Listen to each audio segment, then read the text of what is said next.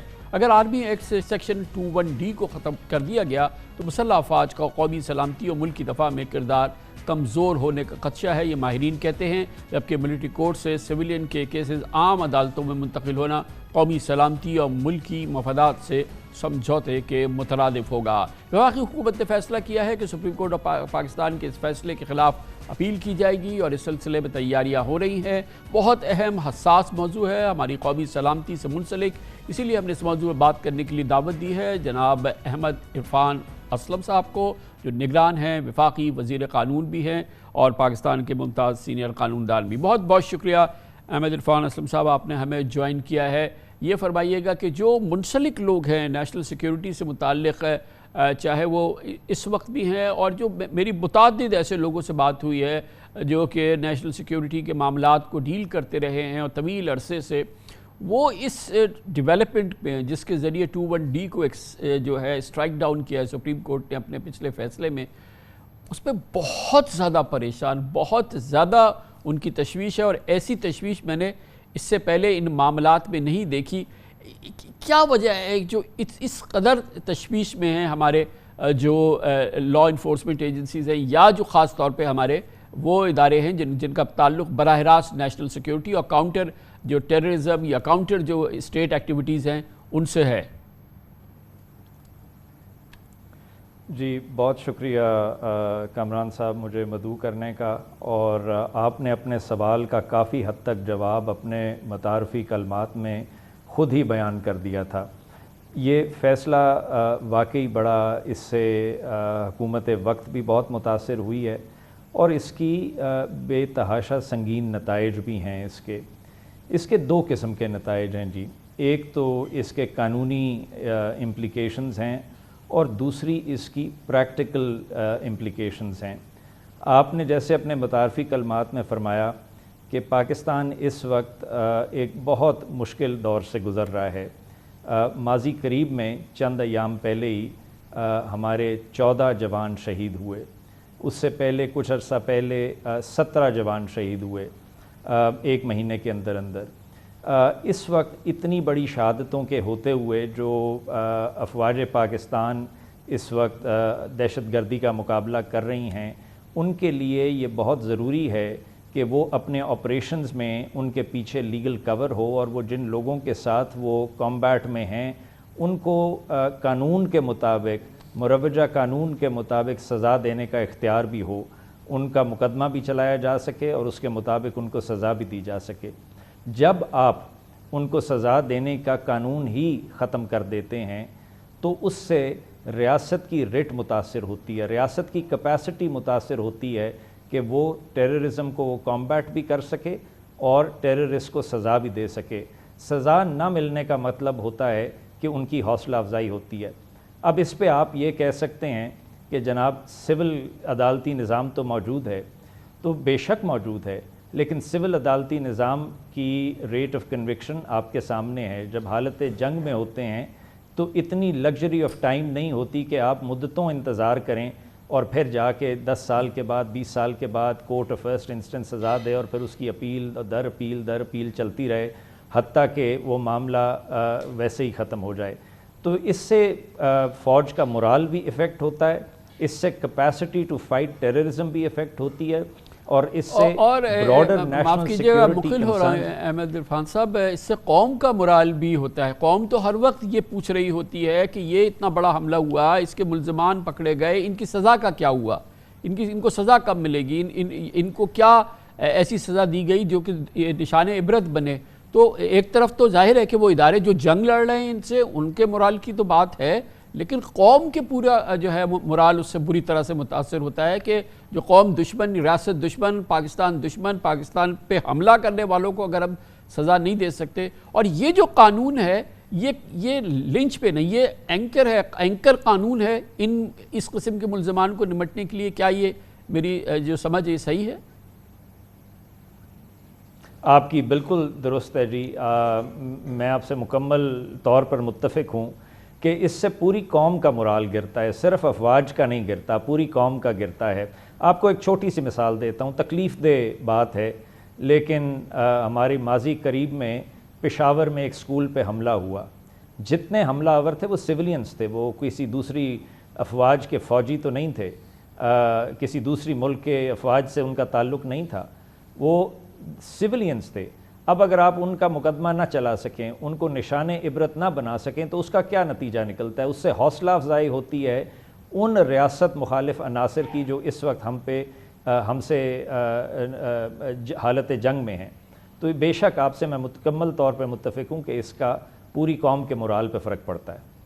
اور یہ بھی فرمائیے گا, ایک تو یہ ہو گئے جو کہ براہ راست حملہ آور ہوتے ہیں, جو کہ ایک طرح سے کامبیٹ میں ہیں قوم کے ساتھ اور ریاست کے ساتھ, جس میں ملک میں چھپے ہوئے دشمن کے لوگ بھی ہیں, اور خالصتاً جو اسپائز ہوتے ہیں, مجھے یہ بتایا گیا ہے کہ جو کہ بیرون ملک کے دشمن کے جاسوس ہوتے ہیں, جو پاکستان میں ظاہر ہے کہ پاکستان کو توڑنے کی, پاکستان کو برباد کرنے کی سازش میں براہ راست حصہ لے رہے ہوتے ہیں, ان کے مقدمات بھی 21D کے تحت چلتے ہیں. وہی ان کو پکڑنا, ان کو پروسیکیوٹ کرنے کا بھی سب سے بڑا عدالتی اور قانونی ہتھیار 21D تھا اس سے پہلے. جی بالکل, آپ نے بالکل بجا فرمایا کہ تمام تر جو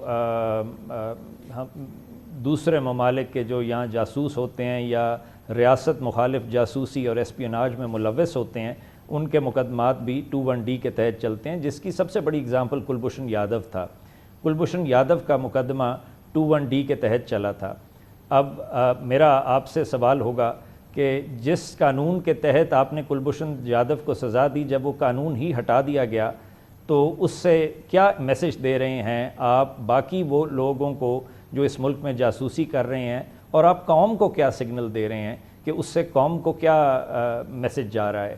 تو یہ واحد قانونی میکنزم تھا جس کے تحت دوسرے ملکوں کے جاسوسوں کی یہاں ان کا مقدمہ کیا جاتا تھا, اور اس کا بہت ہی نیگیٹو امپیکٹ پڑا ہے. جی احمد صاحب, یہ جو وجہ بنا مقدمہ, یہ بہرحال اس کی جو وجہ بنی جس کی وجہ سے یہ سامنے آیا تھا معاملہ, وہ 9 مئی کے واقعات ہیں. 9 مئی کے واقعات obviously پوری قوم کے علم میں ہیں, اور کس طریقے سے حملے ہوئے ہیں فوجی تنصیبات پہ نہیں بلکہ کلیدی فوجی تنصیبات پہ, شخصیات پہ, یہ تمام معاملات سامنے ہیں.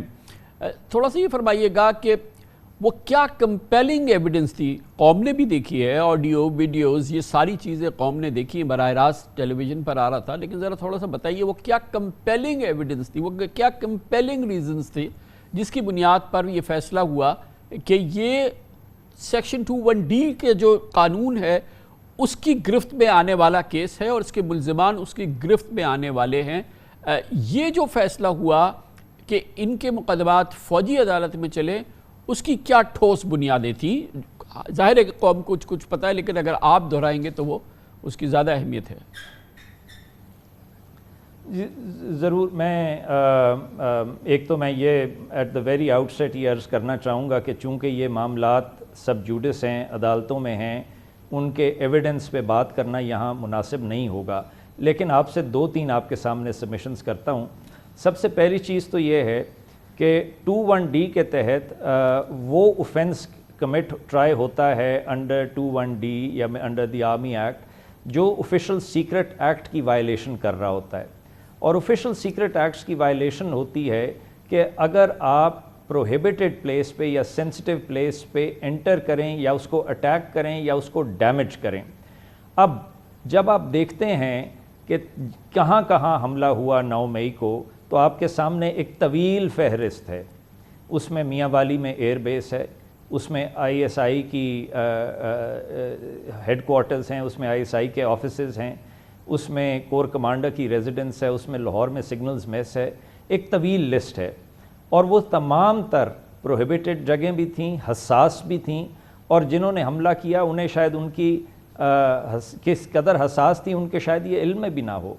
اور لہٰذا یہ کمپلیٹلی ہماری دانست میں 21D read with official secrets act اس کے تحت یہ آتے ہیں, اور ان کا مقدمہ چلانے کا صحیح فورم ہے ہی ملٹری کورٹس. جی یہ بھی خیر یہ تو ایک عام آبزرویشن ہے کہ جب ملٹری کورٹس میں ٹرائل ہوتے ہیں تو کم از کم ملزم کو یہ تو پتہ ہوتا ہے کہ سپیڈی ٹرائلز ہیں، کیونکہ ہم جو اینٹی ٹیررزم کورٹ کے اندر ہم مقدمات دیکھتے ہیں وہ تو سالوں ہم دیکھتے ہیں کہ چلتے ہیں، اور اس کے بعد جو سزائیں ہوتی ہیں وہ بھی سوئفٹ ہوتی ہیں. مگر سب سے امپورٹنٹ بات تو یہ ہے کہ یہ اپیل ہائی کورٹ میں and then obviously supreme court میں یہ مقدمہ جاتا ہے. اس الٹیمیٹ فورم نہیں ہوتا ملٹری کورٹ جہاں پر جو بھی اس کا رزلٹ آئے.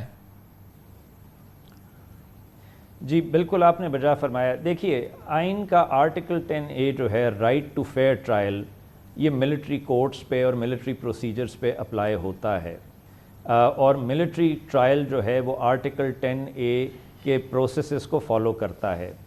جتنے بھی ایکیوزڈ ہوتے ہیں ان کو پتہ ہوتا ہے کہ ان کے خلاف چارجز کیا ہیں، ان کو مکمل اپرچونٹی دی جاتی ہے کہ وہ اپنے خلاف چارجز کے خلاف دفاع کر سکیں.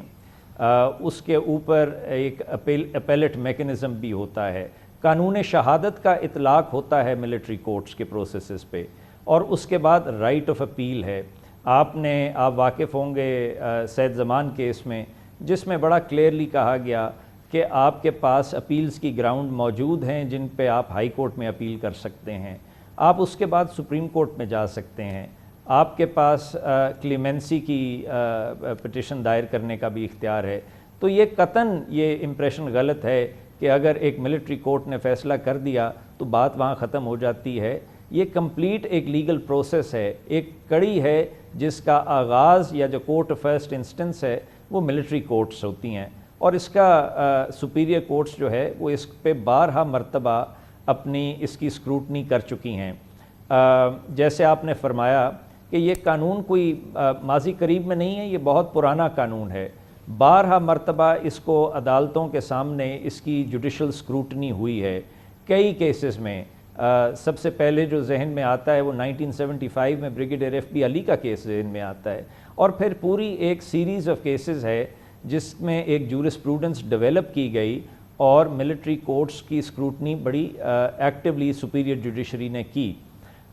یہ ان عدالتوں کو پارلیمنٹری اسکروٹنی سے گزارا گیا، اور وہاں بھی ان کو یہ دیکھا گیا کہ اس سے کسی کے رائٹس افیکٹ نہیں ہوتے.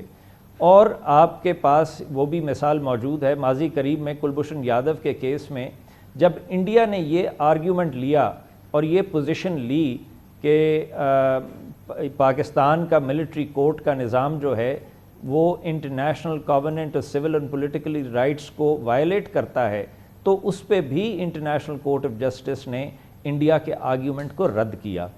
تو یہ بڑی غلط فہمی ہے اگر کسی کے ذہن میں ہے کہ یہ کوئی ایک ڈرکونین کورٹ ہے جو سزا دے دیتی ہے اور اس کے بعد کوئی لیگل کورس آف ایکشن باقی نہیں رہتا. معاف کیجئے گا لاء منسٹر صاحب، ابھی آپ جب بات کر رہے تھے تو میں یہ دیکھ رہا تھا کہ ورسٹ جو جرم ہو سکتا ہے، ریاست کے خلاف جنگ سے تو بڑا کوئی جرم نہیں ہو سکتا، اس جرم کے ملزم کو بھی اپیلوں کا حق حاصل ہیں. وہ چاہے وہ فوجی عدالت میں اس کا مقدمہ چل جائے تو ہائی کورٹ اور سپریم کورٹ اور پھر کلیمنسی آپ نے فرمایا کہ وہ بھی اس کو حاصل ہے. یہ سپریم کورٹ نے سٹرائک ڈاؤن کر دیا، اور میں تو یہ کہوں گا کہ لیگلی ڈسارم کر دیا ریاست کے سب سے بڑے عدالتی اور قانونی ہتھیار کو، سیکشن 21D کو. اور سپریم کورٹ کے فیصلے کے نتیجے میں جو کہ میجورٹی ججمنٹ ہے، خدا کا شکر ہے کہ ایک اپیل کا ایک سٹیپ موجود ہے کہ یہ سپریم کورٹ میں ہی اپیل ہو سکتی ہے. اب پریکٹس اینڈ پروسیجر ایکٹ کے تحت یہ اختیار کم از کم ہاتھ میں آ گیا ہے ریاست کے پاس کہ وہ کم از کم اس کے خلاف یہ جو لیگلی ڈسارم کر دیا ہے، اتنی بڑی ریاست کے جو لیگل جو ہاتھ ہے اس کو باندھ دیا ہے، تو کم از کم ایک اپیل کا حق تو ہے، اس میں تو ریاست جا رہی ہے. جی بالکل، جیسے میں نے کہا کہ اس سے ریاست متاثر ہوئی ہے، ہمارا قانونی نظام متاثر ہوا ہے، اور میں سمجھتا ہوں کہ شاید ہم تمام جو دوست احباب عدالت کے سامنے اس کیس میں آرگیو کر رہے تھے وہ شاید عدالت کی معاونت اس طرح نہیں کر سکے جس طرح کرنی چاہیے تھی، اور عدالت غلط نتیجے پہ پہنچی. اس لیے حکومت وقت بالکل اس کو اپیل کرے گی، اور اپیل ہم جلد ہی فائل کریں گے۔ اور یہ آپ نے بالکل درست فرمایا کہ ماضی میں آرٹیکل 184(3) کے تحت جو پروسیڈنگز ہوتی تھیں ان کے اوپر صرف ریویو کا رائٹ ہوتا تھا، اپیل نہیں تھی، لیکن پریکٹس اینڈ پروسیجر ایکٹ کے آنے کے بعد اب اپیل کا بھی دروازہ کھل گیا ہے، تو ہم اس پہ اپیل دائر کریں گے جی، اور پوری بھرپور معاونت دیں گے عدالت کو، سپریم کورٹ کو، اور ہماری پوری امید ہے عدالت سے کہ وہ اس میں صحیح اور قومی مفاد کے فیصلے کرے گی جی۔ یقیناً انشاءاللہ ایسی ہوگا احمد عرفان اسلم صاحب، کیونکہ یہ تو کلیدی موضوع تھا ہمارے آپ سے بات ہوگی۔ ایک امپورٹنٹ موضوع ہے جو کہ آج کے حالات سے متعلق ہے اور اس کا کوئی تعلق نہیں، یہ جو ابھی سپریم کورٹ میں الیکشن کے حوالے سے کیس چل رہا تھا، اس میں خاص طور پہ جو سپریم کورٹ نے ڈٹرمن کیا کہ صدر کا رول الیکشن کی ڈیٹس کے حوالے سے وہ بڑا کرٹیکل رول اس نے سپریم کورٹ نے اپہولڈ کیا اور کہا کہ پریزیڈنٹ کا بڑا سینٹرل رول ہونا چاہیے، جس کو کہ حکومت اور الیکشن کمیشن اور وزارت قانون خاص طور پہ ڈسمس کر چکی تھی، اور پریزیڈنٹ کو آپ ایڈوائز کر چکے تھے کہ ان کا کوئی رول نہیں ہے۔ آپ اس پہ کیا کہیں گے؟ یہ کافی سبکی ہے ویسے تو جو پوزیشن گورنمنٹ نے لی اس معاملے میں۔ جی دیکھیے، کسی بھی قانون کی تشریح کرنا، کسی بھی قانون کی وضاحت کرنا عدالت عالیہ کی ڈومین ہے۔ انہوں نے وضاحت کر دی ہے قانون کی، اور ہم سارے اس وضاحت سے، اس گائیڈنس سے، اس رہنمائی سے مستفید ہو رہے ہیں، اور we stand well informed and we've been made wiser by the August court. Great, thank you so much, بہت بہت شکریہ محترم احمد عرفان اسلم صاحب، نگران وفاقی وزیر قانون ہمارے ساتھ موجود تھے۔ بہت اہم موضوع ہے سپریم کورٹ آف پاکستان کے حالیہ فیصلے میں، جس میں کہ سویلینز کے فوجی عدالتوں میں ٹرائل کے حوالے سے اس نے انہیں کالعدم قرار دیا تھا۔ ایک بہت اہم شق ہے جس سے کہ پاکستان کے قومی سلامتی کے ادارے پاکستان دشمنوں کے، پاکستان کے جاسوسوں کے خلاف کارروائی کرتے تھے، اور وہ شق تھی آرمی ایکٹ کی سیکشن 21D، اس کو اسٹرائک ڈاؤن کر دیا تھا، اور جس سے کہ بہت متاثر ہوا ہے قومی سلامتی کا یہ جو کام ہوتا ہے، اور اس حوالے سے جو سب سے بڑا جو عام ہے، لیگل عام ہے ان اداروں کے پاس، وہ اب نہیں رہا ہے۔ اب اس کے خلاف اپیل ہوگی، مگر بہرحال اس پر ہم آپ کو بتا رہے تھے کہ بہت بہت حساس موضوع ہے۔ اس کے ساتھ ہی ہمارے آج کے پروگرام کا اختتام ہوتا ہے۔ کل آپ سے پھر ملاقات ہوگی انشاءاللہ۔ کل تک کے لیے کامران خان کو اجازت، اللہ حافظ و ناصر۔